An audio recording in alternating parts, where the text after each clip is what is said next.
Sekelompok pasukan Rusia terekam menembaki parit tentara Ukraina yang terletak di bawah reruntuhan bangunan.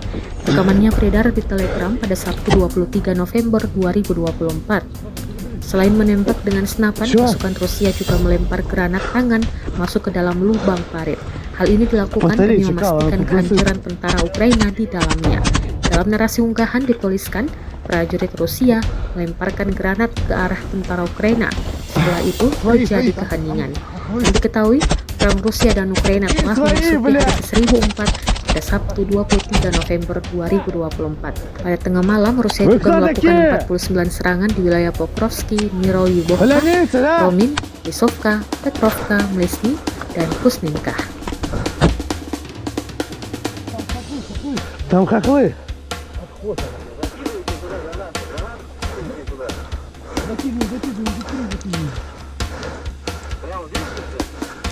Да.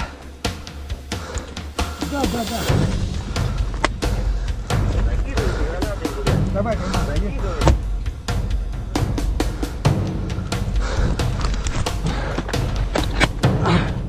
закидываем туда и отход.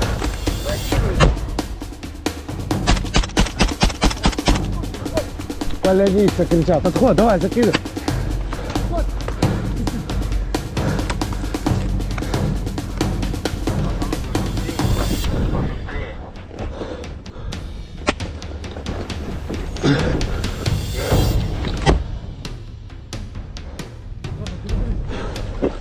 Чё?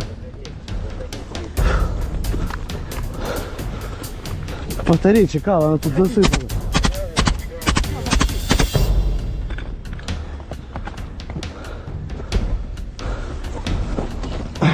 Свои, там.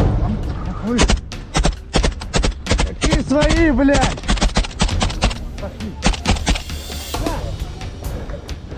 Вы кто такие? Поляницы, да?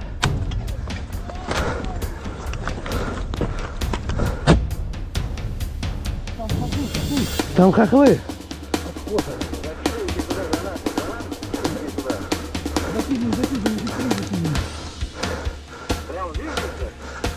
Да. Да. Давай, граната, есть.